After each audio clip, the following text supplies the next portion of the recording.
So how many of you have actually seen a Drupal CMS presentation? Okay, that's a lot of people that has not. How many of you have actually tried Drupal CMS? Yeah. How many of you contributed to Drupal CMS at some point? Oh, that's a lot of people. Thank you.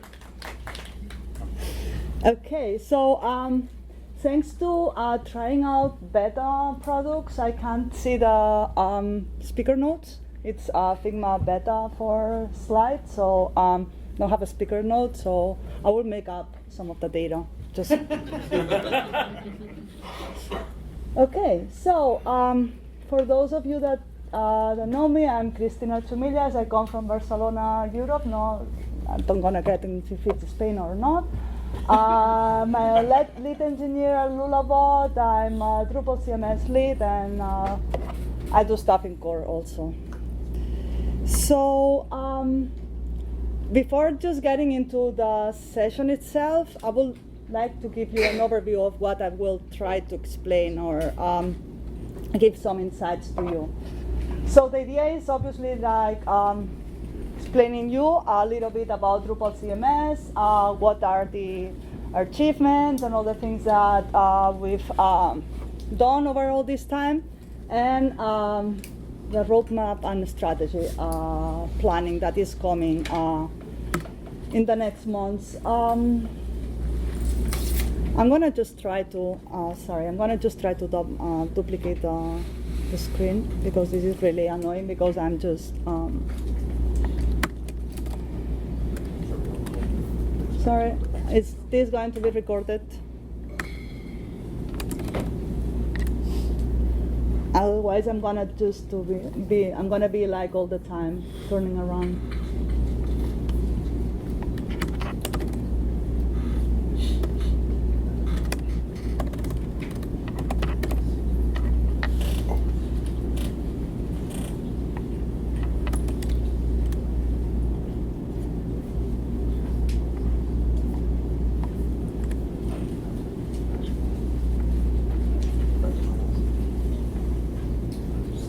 Okay, no.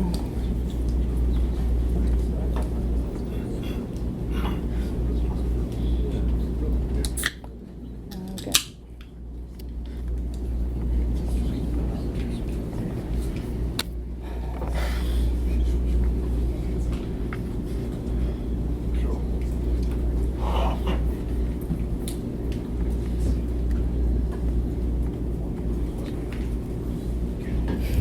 So beyond that, this session will actually cover obviously the progress that we've done a little bit so far, provide updates and challenges. This is going to be a little bit of self-reflection. Share a little bit of the plans for Drupal CMS 2 and Experience Builder, and we'll try to give some ideas on how to get involved. And this is not working.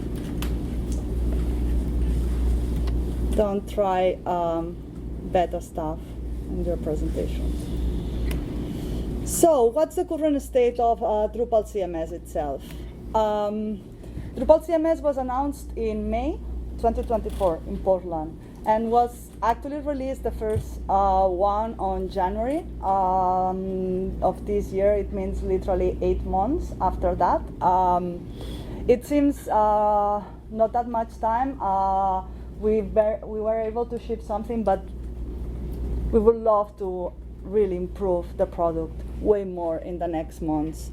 But we need to do a little bit of reflection of what happened over this time. I think, for me especially, I think the most important thing that Drupal CMS has done is this. So, and we're saying that we started in May, and all this increased. And this is only on organization credits. Individual credits are taken, are counted like differently.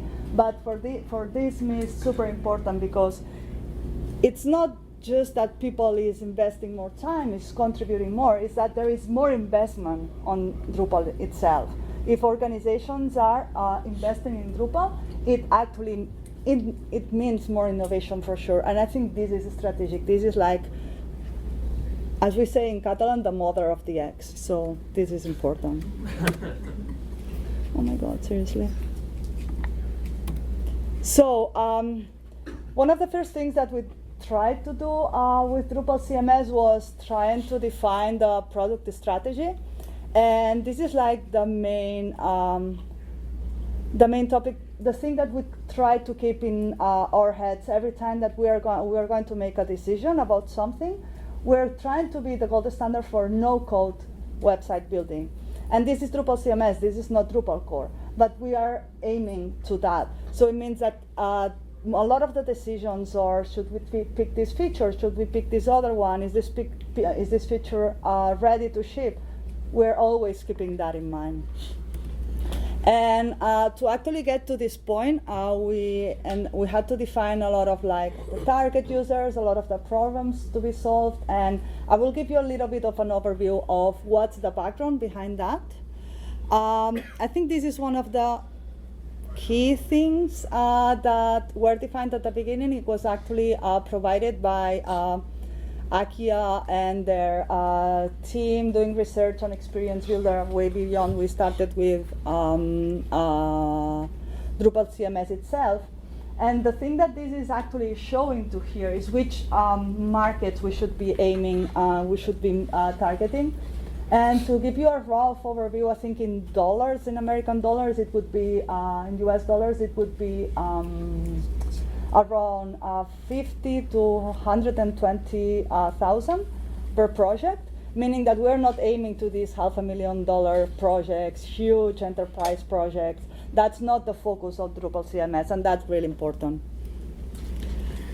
We did a lot of benchmarking of competitors. We obviously love to be on our own island, the Drupal island, but the world has evolved beyond that island, and we did a lot of research. These are the most important ones that we've been doing research. We've done research on some other ones for specific things, but it's important to actually define how, what users are actually expecting from CMS nowadays. We defined user personas. There are a lot of them in here, but that was important to define for each of the personas, each of the users that is going to interact with Drupal CMS, which are the jobs to be done, which are the main tasks, the frustrations, but that's really complicated. So we ended up defining these archetypes, and there's these three main archetypes. The content editor, obviously, but then the builder or share hats. This is a user that can be either a web designer, a front-end developer that doesn't know Drupal, a junior developer that doesn't know Drupal, and obviously the marketer. And the marketer, it's important because a lot of, so nowadays, a lot of companies, actually the people deciding where the money goes is not the IT team, it's the marketing team. And that's super important. So it doesn't mean that a marketer that has no idea on a tech perspective has to be able to start Drupal from scratch and build a website. Ideally, yes, because it would be super usable. But the goal is to actually solve the needs of the marketers and make sure that the builders that don't have user Drupal experience are able to build the sites. And that's a strategic shift on our mindset. We did, over time, some content strategy to ship this first version of Drupal CMS. This is how we laid out the different fields. Like we kind of try to make sure that, for example, if you're going to install an SEO recipe, for example, you're going to have the same fields, so the SEO recipe can expect and extend the same fields on each content type. That's important also to say because at the beginning you can actually go and choose the different content types, and some of the ideas that we have for the future, and you maybe don't see it in here, but we have the blog content type and we have the news article. They are literally exactly the same thing. So in the future you maybe choose a site template, for example, and this site template is expecting a blog, but it's not expecting a news article. So you, based on the thing that you choose, you will be able to have some different content types. But for now, we're just shipping content types because we haven't been able to build and define more complex stuff. And all the underlying technology that we will need for that. So in terms of a strategy, we haven't only defined the strategy for Drupal CMS. We've been working on defining the strategy for Drupal core. And that's really important because, so in the past, Drupal core, Drupal in general has been all the things for everybody. There wasn't a big call or a big decision. If you had to decide what to do, like, let's try to create this new feature, then this feature needs to work here, here, here, and here. It meant that it took years to actually build the feature until you were able to provide solutions for all the different needs that would need. So it's been important to define what core is going to serve and what Drupal CMS is going to serve. The user personas, the target markets are different.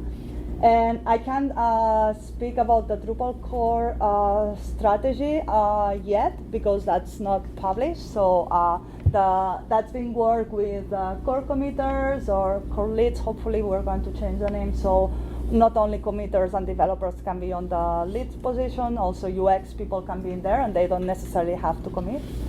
And also core maintainers. So probably several of you were on the calls, and that's really important because the feedback from a lot of people from the core maintainer, the maintainers team were saying that it's helpful to have a different strategy, and it's really helpful in terms of like decide what goes in core, decide what goes in Drupal CMS. Then it actually has helped the fact that we've had the Drupal CMS as a priority. It helped focus the time of the core committers to make sure that they were serving or making sure that the important thing that was needed for Drupal CMS, obviously they were like keeping up with the stability and all the rest of the things, but like they've been like being super reliable in terms of helping when we just introduce an icon API, and this icon API now it's used by navigation, and navigation is about to become stable. So we've solved a lot of issue blockers on the time that were like blocking Drupal CMS and actually helped a lot on Drupal core. So it has been really helpful. And the thing is that contributors were like seeing, if they worked on specific issues, they were like seeing how there was a lot of movement on those issues. They weren't waiting for like 2 months to get somebody onto the issue to say something. So the way we've organized this, we kind of made up how we needed to do things after like releasing or like saying that we were going to work on Drupal CMS. And over time, so we decided that we were going to not, obviously we didn't have the capacity to build everything by ourselves. We have a lot of experts in the community, so we decided that we were going to define which were the main things that we needed to work on. And that we would pick the teams that could work on each of the topics. And then these teams, their responsibility was define the problem. For example, on accessibility, they did a lot of research on which were not just on accessibility, a lot of other tracks, defined what was needed, what options were out there. They agreed which was the direction of each of the tracks with the leadership team. They delivered the solution, and a lot of the other tracks actually ended up talking with other people, coordinating with other tracks to actually come up with something that worked with the rest of the things. I gotta say, I was really surprised with because I wasn't involved on the day-to-day. I was involved on the UX part of things, so I wasn't involved on the day-to-day. And I remember for a few weeks when things were being merged, I was like mind blown. Every time that I installed it, there was something new that was super interesting. Like, I'm not sure if you've tried it, but the accessibility tools that Drupal CMS is providing are really cool. Like SEO tools is like definitely define a lot of stuff for you, so you don't have to do 1,000 clicks to get to something. privacy. They did a lot of research on all this. So a lot of stuff that happened here was like really mind-blowing, and to see that happening was really, really cool. And I just want to give a shout out to a good friend, Farah Yu. She also works at Lullabot. She created this amazing design. We basically changed installer. Right now the installer is its own thing. It's not in the installer for Drupal CMS, it's not its own thing. And keep an eye on that, because it's going to be strategic on how you actually get involved on Drupal, how do you actually install Drupal CMS, because it's super important. And I just love the pattern, and you can see that on my slides that it's everywhere. I think it's, she just was able to give another vision or another style to Drupal CMS itself. And obviously, not everything was good, and this is the bigger slide with more problems, because obviously I was on the UX side of things. And probably this is one of the bigger problems that we faced, is that we didn't have enough capacity on the UX team. Several people on the team were working, I don't want to say hours, but we're working way more than 8 hours per day during months. And I'm just talking about the leadership team. There was people like helping out, but on the UX side of things, even though a lot of people, I hate the word pledge, but they said that they were going to help, over time, some of the people were actually just saying that they just wanted to help test things. They said that they were going to show up, but they didn't show up anymore. They promised that, yes, I'm going to do that, but they never delivered. So you were relying on somebody finishing something. So the problem with UX, it's really, really important, because a lot of the tracks were asking for feedback, and we didn't have capacity. Like, we were literally working a lot of hours, and we were unable to provide all that.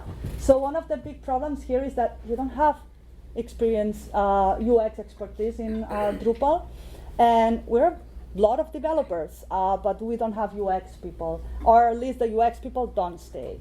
And it's not just that they have to stay, they need to be expert on UX. You might have a lot of willingness on the UX side of things, but if you don't know the processes, you are going to skip a lot of important steps. So that's important that you have specialists in here, that they shouldn't only be part of the team, they should just make decisions. And to get somebody here, you actually need that person months working. Just all the designers that were working on this, it took like probably a month and a half to understand what was Drupal, the admin interface. No, but this is Claro. No, but this is Gene. Wait, but Drupal is Gene. But what is Gene? So seriously, it's really complicated. So we need to make sure that we, over time, build a UX team of specialists, and that means definitely not working on Drupal.org issues, where you can't even like upload an image. So it's like first step. Step 0 is that.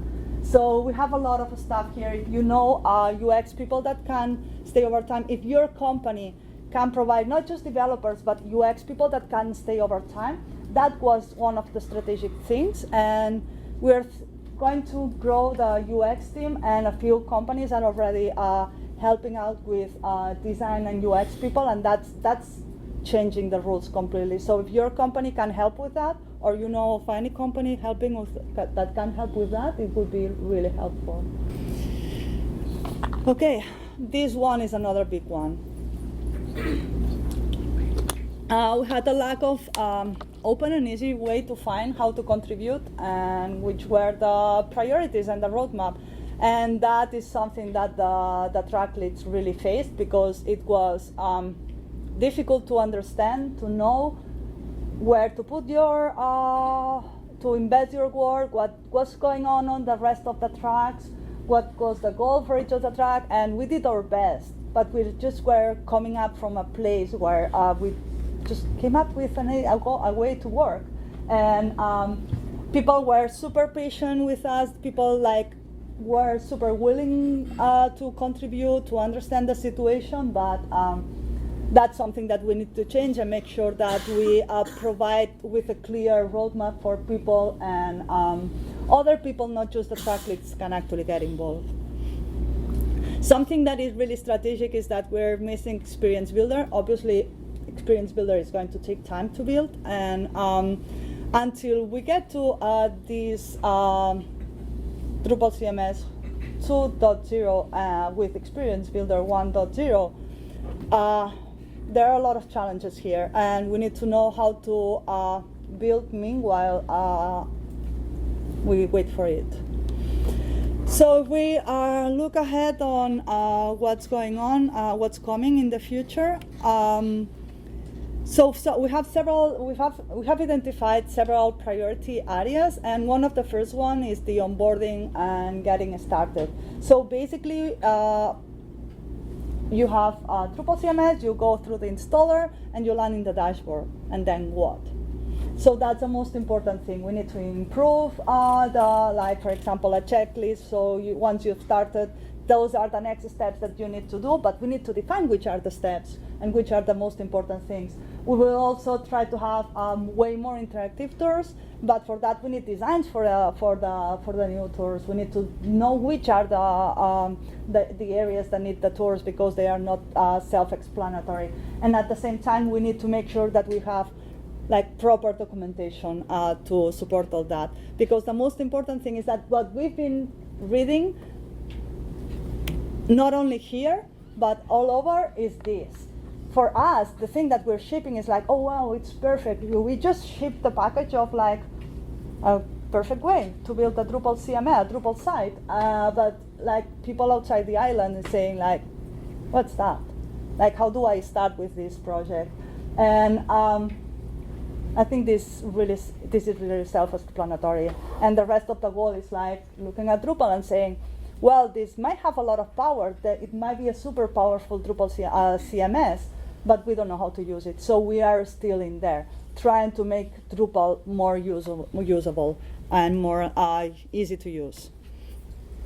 So we've defined the plans for the future, trying to improve the role of the research in the product definition. As you saw, we did benchmarking, we defined a lot of like the product markets, and we're trying to define the next steps in the next months towards this 2.0 and 3.0 Drupal CMS.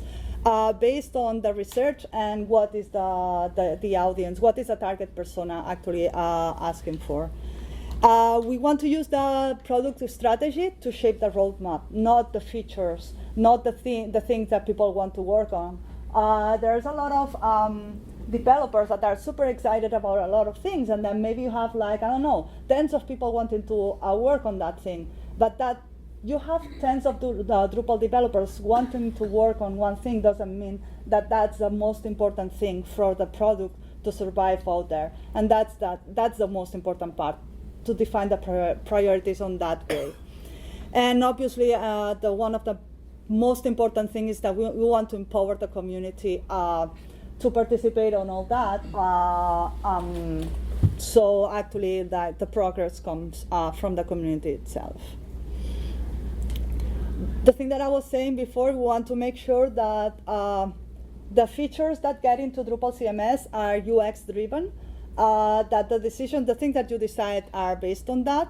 We want to build, as I was saying, more UX and capacity in the design. We want to establish a stable usability testing group. We are like almost there. We have like 5 people that is meeting like every week, and we're going to run our first round of user tests hopefully next week, or no, the week before. We should have like results for DrupalCon Atlanta. So when I'm going to give this session, then we will have a lot of results in there. And if you know anybody that wants to do not test the things, but to be the researcher helping that, please, we need help.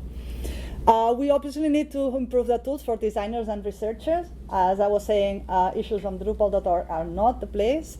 And obviously a clear onboarding process for new designers, because right now they have no idea where to start. They maybe land on the UX channel, but is there a way to get involved on Drupal CMS? What's Drupal CMS for them? Where are the Figma files?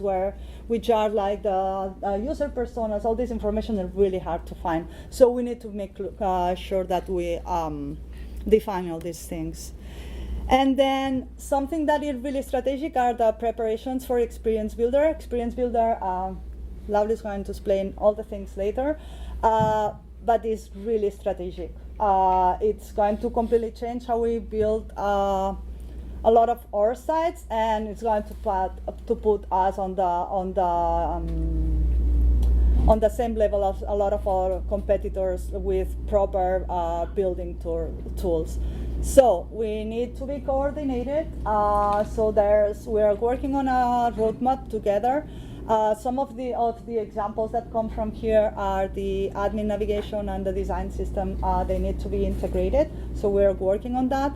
Some other examples are, for example, workspaces. Workspaces is going to be integrated in Experience Builder, whatever they design for the new UI for workspaces. We need to try to integrate that in the rest of the admin interface, because maybe not on all content types you're going to use Experience Builder.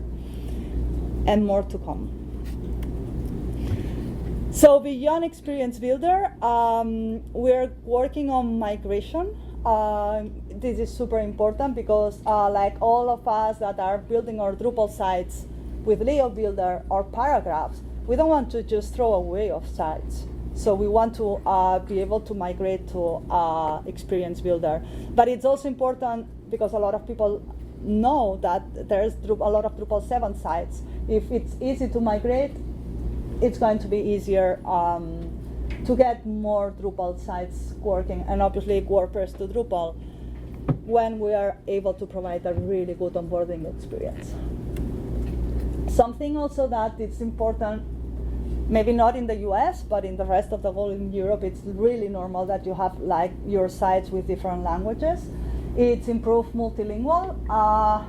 We actually, with Drupal CMS, gave a step backwards because we wanted to have this new installer.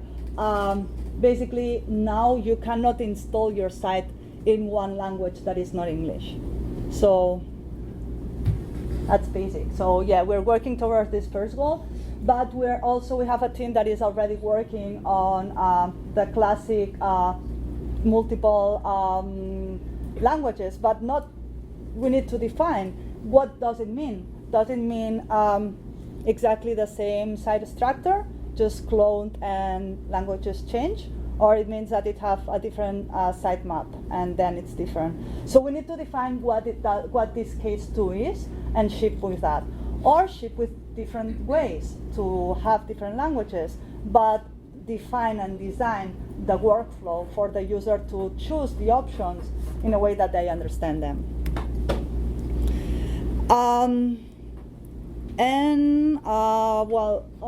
In terms of AI, I'm not the person to speak more about that. With Jamie, they are like going fast, doing a lot of things, testing a lot of things. Emma Horrell, not sure if you know her, she's actually super involved with them, trying to improve the chatbot that is now in there right now. And they're also working on having AI agents that are going to help, like specialized agents. For example, one agent is specialized on content structure, another specialized on content creation. So another specialized in, so if the agents correct each other, the results that you get are way better. So if you're interested on AI, that's one of the things that has a lot of work getting in there. And something else that hopefully will happen in the future and soon is AI-powered site building. And that's it. If you want to connect with Drupal CMS people with stuff happening, you can contact us in here. Feel free to DM me anytime on Slack. And thank you.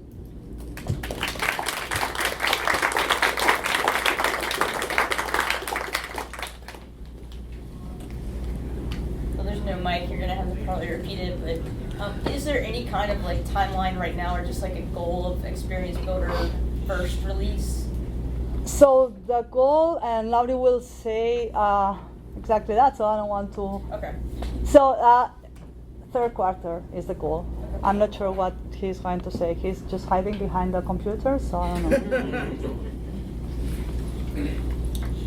Another question that you may want to defer to Lori. Do you want to come, Lauri? It's okay. Just No, go ahead, of course. it. You showed on the slide that the UX team is currently working on Layout Builder to Experience Builder, Paragraphs to Experience Builder. Do you have any feel for how that work is going and how long that work would take, specifically the Paragraphs to Experience Builder part? So there is a team that is going to start working. I think we should have a meeting soon. So the work has started on the AI thing, way of like migrating things, but the under layer, like the proper migration tools, they need to be improved, and that's going to start like. So it started some work already started, but like the big bunch of work is going to start in the next months. The goal is ideally to try to have something for third quarter when Experience Builder launches. Ideally, there and Drupal CMS 2 launches, there should be something by then. But because the team hasn't probably made all the discovery, they haven't provided the dates. So that's the goal. Maybe there's only paragraphs to Layout Builder, or only to Experience Builder, or just one of them. So I don't know. We still don't know exactly what's going to be ready by when. You mentioned telemetry in passing, and it got me thinking, is there a way for us to measure how many Drupal CMS sites are actually in use versus just being downloaded? Because, I mean, Drupal CMS is it's an unmodified version of Drupal core, and there's no Drupal CMS modules installed. So how do we measure the growth of Drupal CMS in practice versus just being downloaded? And does that exist yet? It's a work in progress. Okay. So this was one of the main things that we saw that were needed. Basically, the fact that not just that, but like telemetry in general within the project. At the beginning, we tried to come up with a way to put everything inside Drupal CMS, but it didn't work out. So we are just working with the Drupal Association and other providers to see what we can install, but we don't want to like fuck up with the privacy stuff. So we're trying to, that's not finished. It's a work in progress, although for the product vision itself and for the product itself, we are starting to define which are the touch points in terms of like how many installations, how many downloads, I'm not sure what else is the stuff that is going to go inside there. Or like, it's not just quantitative data, we want to put also qualitative data and create a dashboard. So we see the progress of Drupal CMS itself. But I think like with the way Drupal CMS is built, like we won't even have like the usage data that we would see for modules. And, like, we don't even have that for Drupal Exactly. CMS yet, right? Okay. It's been discussed. I don't have the technical details because I haven't been part of that. So it's been discussed. The goal is like to build that and obviously open that to the community, but hasn't been built yet. So it's been just 1 month and a half. So we're doing.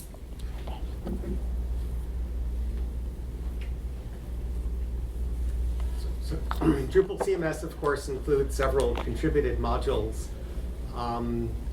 Do the maintainers of those modules get any support from Drupal Association, from the Drupal CMS team, from anyone? Or just counting on them to keep updating their modules? When you say support, are you thinking some specific support? Help in keeping their modules up to date so that they can go to Drupal 11 and Drupal 12 eventually, for example. Okay, so we just to make sure, like Drupal Association is not paying anyone anything. So, like in terms of like monetary support, that's not going to happen. What we're trying to do, like for example, something that happened with Gene is that Gene only had one maintainer. So we made sure that there was at least 2 maintainers. And at the same time, when something needs to be changed, we identify that one of the modules needs to be changed, we directly contact with the module maintainers. And a lot of times we provide the merge requests, we open the issue, so we make sure that we try to get involved with the maintainers themselves. I'm not sure if it happened with all the modules, but I know like from several of the situations where several modules had really important issues or needed to be changed, there were merge requests done by the Drupal CMS team itself. Not sure if that answers the question. Anything else? You talked about the usability testing, and that you talked about the usability testing, and that you had reached out to groups. Which groups, if you can say, which groups did you reach out to? So the usability test or the user testing itself, it's being planned. We haven't started yet. So we didn't reach to any specific groups. We're a group that we're trying to define which things need to be tested. And then based on each of the tests, we're going to reach different people. So for example, the first one is going to be for marketers. And the first one, we're reaching like our direct contacts. Jenna, be prepared, you're going to be one of them. With people that it doesn't have necessarily a lot of experience with Drupal, but they have a lot of experience on some of the other fields. And we're doing to do that. For the second round of tests that is already being prepared, we are going to do more usability testing the content creation workflow, for example. And we already have some site builders, site administrators, and content users. We have around 10 of them. We would love to have some more. So so far we have that. For the round 3, it will depend a lot on which users are going to, which are the goals of the test we're going to reach for. So we're just starting. So we need people on the user testing group and helping us with the research. So. Thank you. Anyone else? Okay. Oh. Phil has a question. Oh, yeah. Are any minor releases planned before 2.0? Or will 1.0? Before Will there be a 1? before the 2.0, yeah, there is already 1.1, and there is the goal. I think it's every 3 months, unless there are surprises. It's every 3 months, like a small release. We are like trying to not be super rigid about that. If we see that there's some big feature that needs to be released, we will do that. So that's a goal. So, oh, sorry. I had a follow-up, but I'll wait. Sure. So in that case, let's say someone starts a Drupal CMS site today, and Drupal, and you know what I'm going to ask, I think. 1.1 comes out with some new feature. Obviously, you're not updating Drupal CMS, you're updating all of the components of Drupal CMS. Mm-hmm. Has there been any discussion to make whatever, I'm going to assume, whatever recipe's been added or modified to a 1.1 version somehow available to folks who install the 1.0 version? So you should be able to have not the recipes are on the code, so not right now. Yeah. In the future, like recipes, you should be able to get them online, but right now, like it goes with the code. It's you basically, as you were saying, you install a Drupal site and is that to point? Go ahead. I was just going to say, as far as I understand, you wouldn't be able to move like to the updated version of a recipe, but if Drupal CMS added a new recipe, you'd be able to add that to your site. Right. Yeah. Seems like that's part of like the whole messaging that has to. Yeah, people so it's understand that. Yeah, it's not something that you just go and update. It basically installs a Drupal site, and then you're the responsible to add. And obviously, if like it's a completely new recipe, it's like it's something else that you can enable, Yeah. but it's not. Like you're not going to go on your, an automatic update to say, I want to update to, you know, Drupal CMS 1.1. Like, that's just No, not- exactly. Hi. As a former Drupal developer, like last time I touched code was 10 years ago, I know that my comment is completely wrong and impossible and stupid.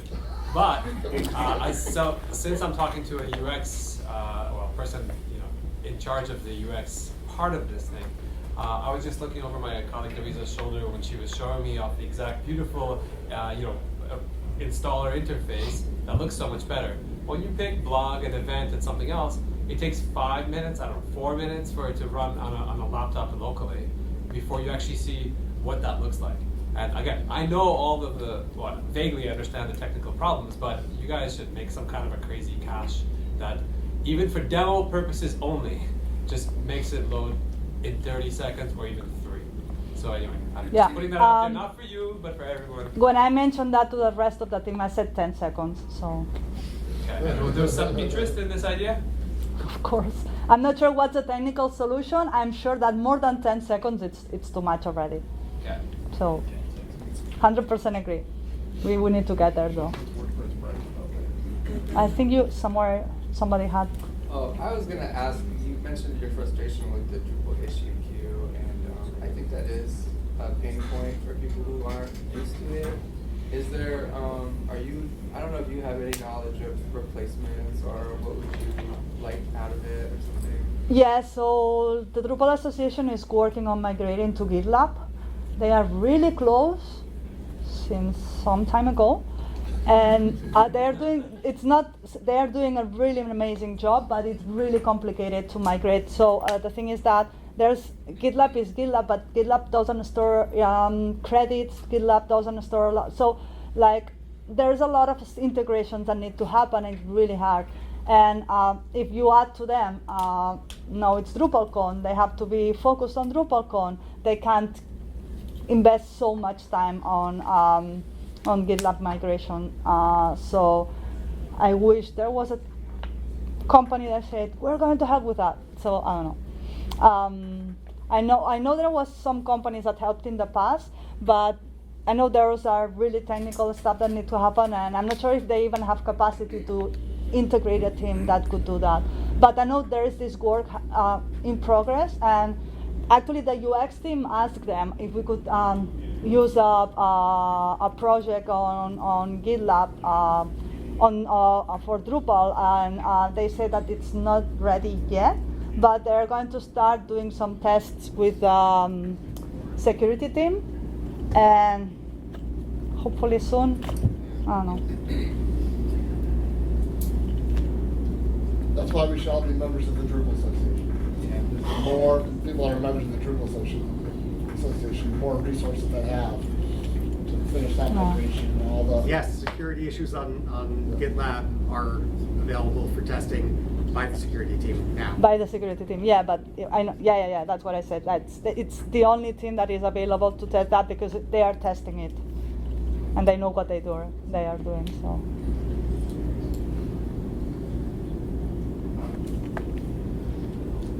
Any more questions? Food? There?